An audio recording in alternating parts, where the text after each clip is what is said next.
Ladies and gentlemen, welcome back to another edition of Mondays Down South. I haven't seen my peeps in a few weeks now in the sense of all of our audience members, so it's good to be back. Zach and Evan, thank you for holding down the fort last week and having a great segment with our resident, and Zach will correct me here, but our resident kickboxing expert. My apologies for saying anything differently. I'm not much of a fighter. I'm more a lover, so that's my apologies there. Good to be back. Good to be back. How's everyone doing? How are you two doing? It's good to catch up, gentlemen. Ev, I'll kick it over to you. How are you, buddy? All good, man. Looking forward to the holidays. Trying to get back into the NFL here. I feel like I've been a little phasing out of it a little bit, which is odd because my team is playing great. But so looking forward to having a pod to talk more NFL. Zach. Ev, you're not doing the audience justice. Ev has been studying for the CFA 2 exam for a long time, and he just took it today. So we wish him the best of luck in those endeavors. But that's probably one of the main reasons why he hasn't been as privy to the NFL. But it's much well deserved. So he's drinking I think he's got a vodka Sprite there or something. We'll call it water for the podcast, but well deserved, Evan. Too late. Studying really hard and stuff. As for me, Kuna, nothing much, man. Work's going great. Trying to learn Tableau actually to become a certified data analyst. We can get a website up and running in that near future for the longevity of MDS with some like the bets and the statistics in there. But outside of that, going good, man. Ready to jump into this topic. Hey, I like that. Zach's going to be hitting us with future dashboards for our podcast, so stay tuned for that. And also, we got Ev over there. I'm assuming pouring Tito's out of a Belvedere bottle, as Zach has so strongly alluded to. So correct. That's a good Burnett's. Well, I'll say this: it's a week of thankfulness. Thanksgiving's coming up. Very excited to spend quality time with the family and friends, and I think that kind of tees up the perfect Thanksgiving segment. I'm thankful for this podcast. I'm thankful for my homies over here, and we're going to talk about other things that we're thankful for, both sports related and a little curveball for you guys after that. That has nothing to do with sports and just the fact that we love to eat over here. So let's get the segment rolling. We're actually going to have our first segment this week be about fantasy football. As you guys know, I love my fantasy football. I haven't gotten to do one of those in a minute, so my guys were nice enough to let me do a fantasy football segment this week. And with that being said, this week we're going to do who are the 3 players in fantasy football who we have drafted, not the 3 best that we've seen or anything like that, but the 3 players that we've either drafted or we've acquired in fantasy football that we are the most thankful for. And we'll go in order from 3 all the way up to 1 for each of us, and that's as straightforward as it gets. I'm going to start with Zebo on this one. Zach, who is number 3 on your list? All right, for my number 1, I kind of took this topic a little bit differently. I feel like we always interpret topics that we propose last minute in a variety of ways. I almost treated it as like that X Factor player that wins you your fantasy championship. But if we're talking like best players, I guess one that I can mention out the bat is I can't help but like name Larry Fitzgerald back in like the 07 to 09, like 2010 range, where Kurt Warner was throwing to him and he was like legitimately unstoppable. The cool thing about Larry Fitz is not only is he a great guy and obviously like known as one of the top receivers that ever play the game, but for like he's always been known to like have the best hands, right? Well, I just realized that he had 29 drops in his 17 seasons, and he had more tackles. Like when a quarterback throws an interception, he had 41 tackles in his career, and he only had 29 drops. So he literally had more tackles than drops in his entire career as a wide receiver. It's crazy. So I wanted to bring him up as my number 1 for fantasy because I felt like during this period of time, especially earlier in his career, as he was just getting up and running, they also had a guy named Anquan Bolden who was a stud. So Kurt Warner, he was always like throwing to Anquan, and Anquan was associated with being the top perennial receiver for the Arizona Cardinals at the time. But Larry Fitz was just like, he was so undervalued. And so I remember drafting him in like the 4th and 5th round, the years where he had like 1,400 yards in 08, 09, and like 12, 13 touchdowns consistently. So I just remember drafting him when I was younger and just coasting to the championship because I literally drafted him as my slot receiver or as like that flex position.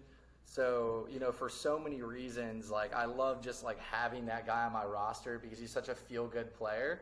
But he's won me a championship or 2, so I wanted to give him a shout out for sure. I want to give a shout out to Carson Palmer for throwing enough interceptions for Larry Fitzgerald to have that many tackles, because I think that's probably more on him than it is Kurt Warner. So that's a good one. I really like that one, actually, Zach, because I think that's one that would fly under the radar as somebody who was a solid, consistent year in and year out kind of receiver to draft that you could rely on. Fitz was arguably the most reliable receiver of our generation growing up watching football. So I love that. E, what you got for number 3, sir? Yeah, I love that stat, Zach. Nice work. So mine are all going to be recent because I didn't win a fantasy championship or even get close, I think, until, 3 or 4 years ago. So mine all have to be of the recent past. And then I'll also caveat that most of mine aren't guys I drafted because I always trade my entire roster over the course of the season at one point, nor can I remember to begin with. So my first one actually is someone I drafted and kept through the whole season. And that was Patrick Mahomes, not his rookie season, but his first season as a full-time starter before he had even played. Decided to go kind of punt quarterback that year and just went deep on the draft boards. And obviously the fact that they traded Alex Smith was like, wow, this guy must be serious, and you can trust anything Andy Reid has to say. So drafted Pat late in the draft and rode him to a fantasy championship that year, mainly because of him. So. And one other guy I'll mention later, but and then I drafted a couple times since then, and he still hasn't disappointed 5 or so years into his career, so can't go wrong. Hey, I still remember at the beginning of this year, you gave me a little crap for taking Mahomes over Justin Herbert in our 6-point per touchdown quarterback league in our home league with the 3 of us. So, hey man, I'm glad you're giving Patrick Mahomes a shout out he deserves, and honestly, that's for you to have waited for quarterback. There could not have been a better year for you to have waited for quarterback, because that was one of the greatest seasons of all time, and it was his first year playing. That was crazy. I totally relate to that. Sorry, go ahead, E. I was going to say, I won't mention who I waited on quarterback the following year, though. I'm trying to think off the top of my head who that might be, but I'll come back to that later. Right. Anyway, we're gonna jump into mine. Number 3 for me. I had a really hard time figuring out who my 3 were going to be, because I had about 5 to 7 guys that I really loved over the course of the last decade. But the third guy I'm going to pick is a newer one. And the reason I went with him over some of the others isn't necessarily just because I think he was, more fruitful in the sense of fantasy production and in the sense of me winning championships, but just also because this was a conversation I had with both of you last year with the auction draft as we were speaking about him.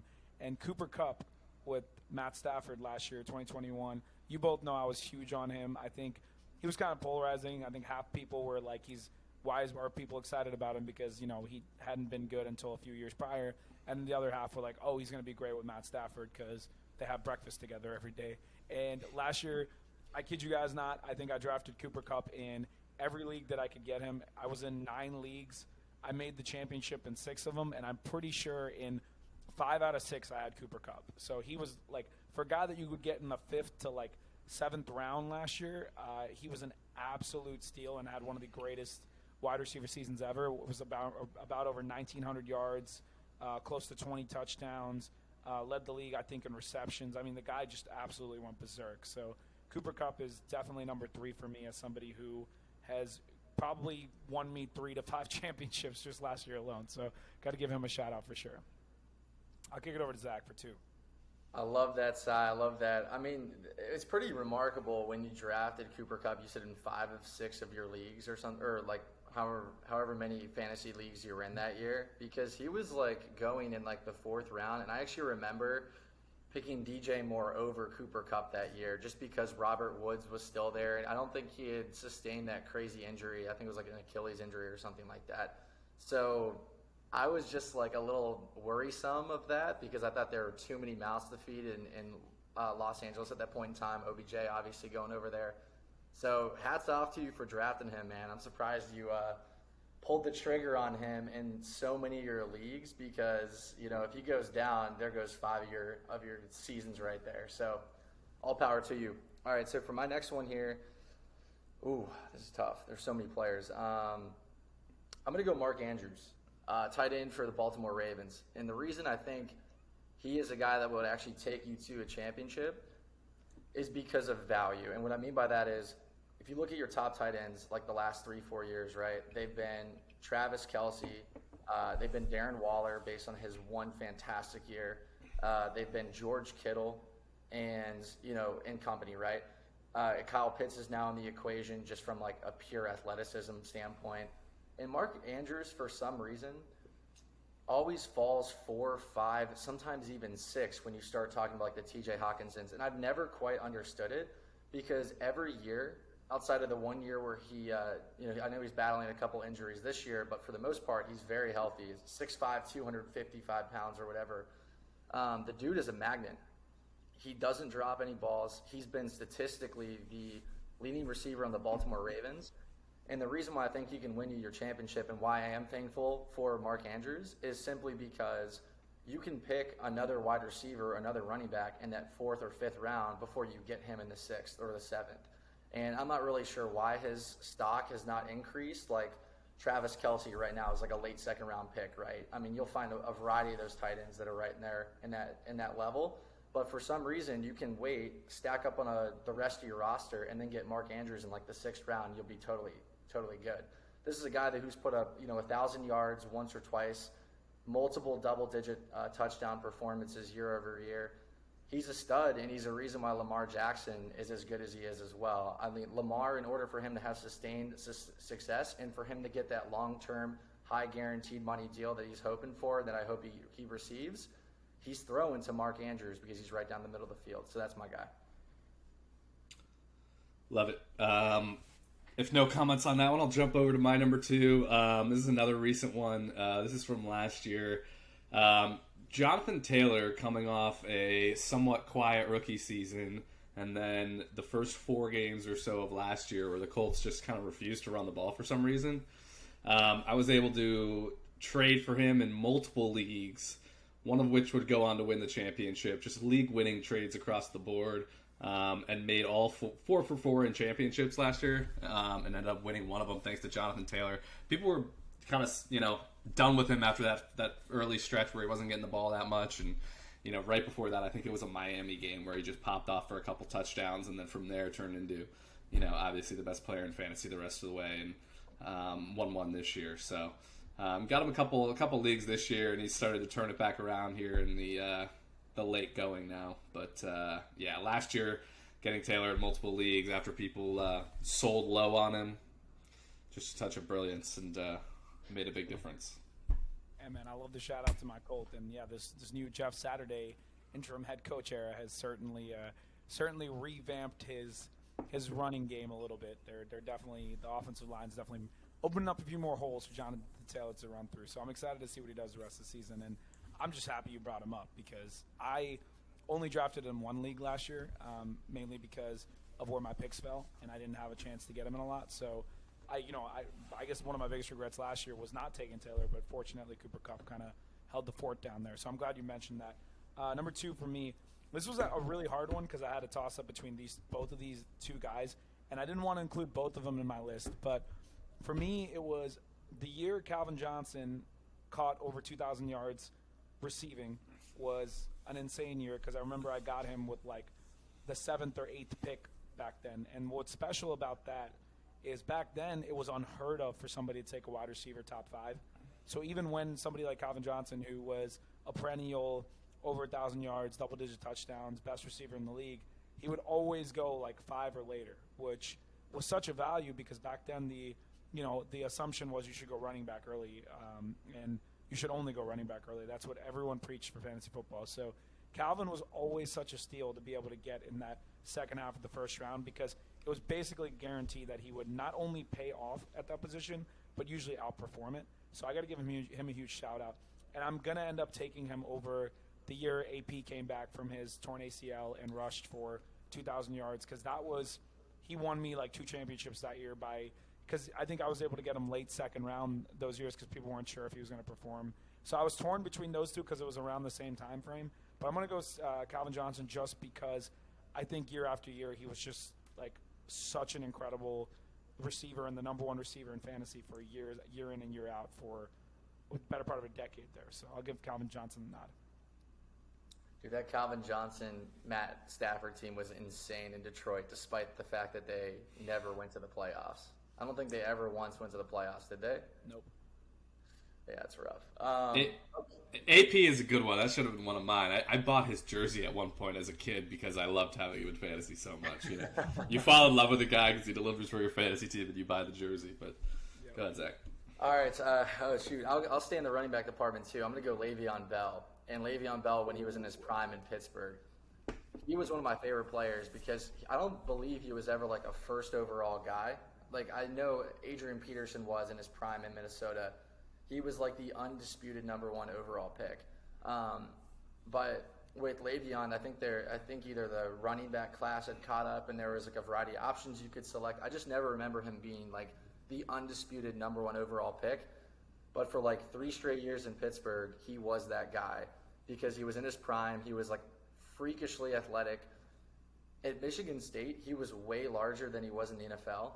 So he was like known as like a power back with speed in Michigan State, and it was hilarious because like people would try to tackle him in the Big Ten. You'd have these like undersized corners that played for like Northwestern in like the Big Ten, and they would just be like he would be like dragging like 3 of them all at the same time into the end zone. It was insane to see.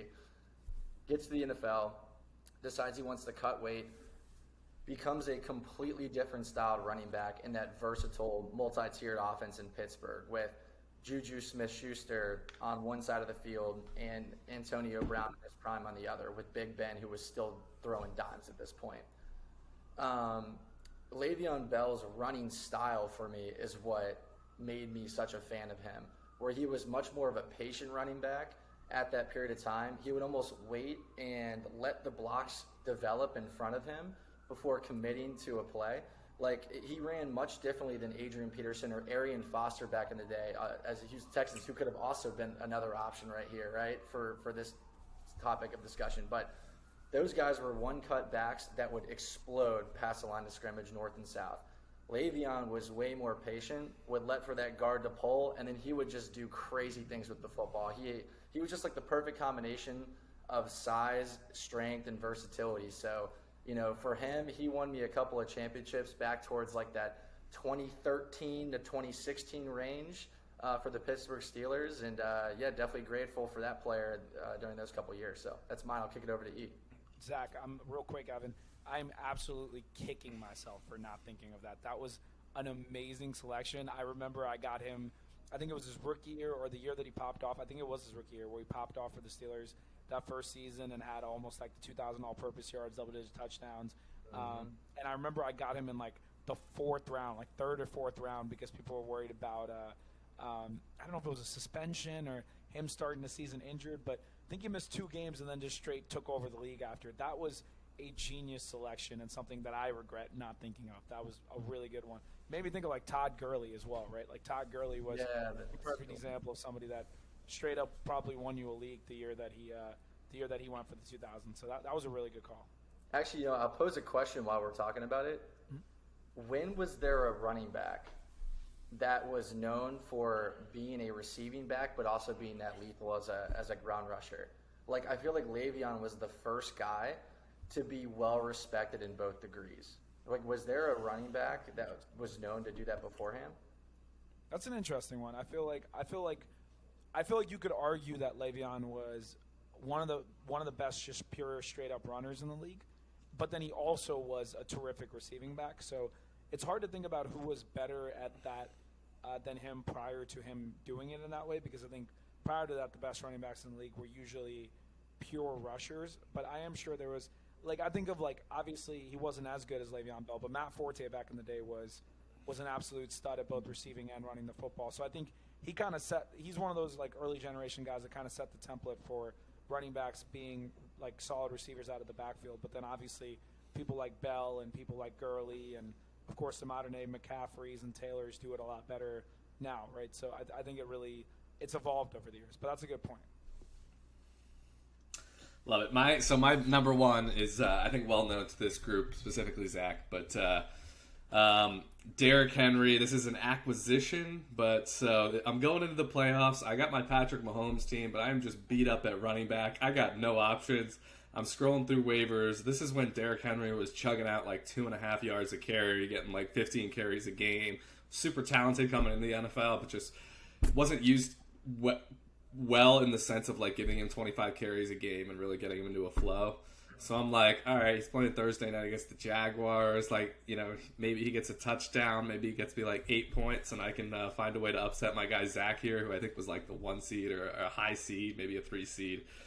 So I'm like, all right, screw it. We'll go Derrick Henry. Guy pops off for like a couple 100 yards and like 3 or 4 touchdowns. Like one of the most ridiculous games I've ever seen in my life. Probably the most fun I've ever had watching fantasy football, a fantasy football performance. And then he didn't stop there. Through the fantasy playoffs, was fantastic, and won me a championship with on that Patrick Mahomes team. So, and then since then, it's not just that year, but this guy was over the last 3 years has been undervalued almost every year. I think it's because in this modern day and age of kind of the scat back guys that can catch passes in the PPR leagues and that kind of thing, he's obviously a horrible pass catcher. He doesn't get valued as much, but every year he's undervalued. Now, granted, I've had a problem the last couple of years of trading him. I think it's because I don't like having the same guy year over year. So I draft him because I'm like, this is great value, and then he does well, and then I trade him and regret it. But so it's a whole cycle nowadays. But that's one guy I should have bought the jersey of just because he, definitely very thankful for his resurgence after a rough start to his career. Evan, you don't just not like having guys year over year. You don't like having guys week over week, we should say. my man will have a player drop like 8 points in a week and trade him immediately, and the guy will drop like 20 the next week or something. It's always a flip flop with that. But in Evan's defense, no matter how many moves he's made, he seemed to have quite a bit of fantasy success over the last couple of years. So, and plus, I've been a beneficiary of some of those trades, and also Evan's been a beneficiary of some of those from my front. So it's been really fun having somebody that negotiates in that way. But that is a great choice, and I got to give you props because I do believe that has got to be the greatest single acquisition I've seen from somebody in fantasy football. Because if I recall correctly, like when you went into that playoffs, like you had no chance before you picked up Henry of actually winning. It was because I think it was Melvin Gordon who I had that got hurt like the week before. All of my running backs were hurt, but like the rest of my team was pretty. Well, actually, no, it was just Patrick Mahomes. It was Patrick Mahomes and a bunch of scrubs. And then I got Derek, and then I got it was a Daryl or the other Williams for the Chiefs that City, was like popped off the whole playoffs too. Were the two guys I ended up finding. It was just a strike of awesome luck that. Paid off. Unfortunately, put Zach out of the playoffs. But yeah, thanks for also bringing up, Evan, that I was once again the number 1 seed to start the playoffs, and that I always choke every single year. I've never won a championship in Evan's Stonebridge Alumni League. And we've been in the league for now probably, 15 years. North of 15 years. I've been number 1 seed like at least 3 or 4 times, and I lose in the first round every single time. So, I very well remember that game specifically because Derrick Henry ran for like 2 90-yard touchdowns. So, with that, I'll give it over to you. Well, I got another memory for you, Zach. Actually, and this is perfect because it tees up my number 1 spot. And it's funny, as I was putting this list together, I was thinking about who I'm going to go number 1, and there was clearly one person because I picked him year in and year out, like late first, early second when I was younger. And I recall one year, and it's hilarious because this was during Thanksgiving time. I don't know if Evan knows this story, but Zach and I were matched up in the SB Alumni League. And if I recall correctly, it was Thanksgiving Day, and the Lions were playing. And Zach at the time had both Calvin Johnson, and I believe he had the Matthew Stafford stack. And those two together went berserk. I think together they put up like 70 or so points. And Zach started texting me talking all this smack about, I think I was the number 1 seed at the time by a country mile. Like I'd had so many points for it. And Zach was texting me talking all this smack. Like, dude, he's like, I got you. Like, I already got you beat before the weekend's games start. And I will recall, because the man that I'm picking, and this should be no surprise to anyone that knows me, was 2013 Peyton Manning, who threw for 5,500 yards and 55 touchdowns. And I'm pretty sure I drafted him in every league that I was in, like late first, early second, which nowadays I would never advise somebody to draft a quarterback that early in a draft. But that year it worked out. And the funniest part of that is I recall the weekend comes around, and I have the Peyton Manning, Eric Decker stack. And Zach is up by the projection expects Zach to win by literally 40 or 50 points.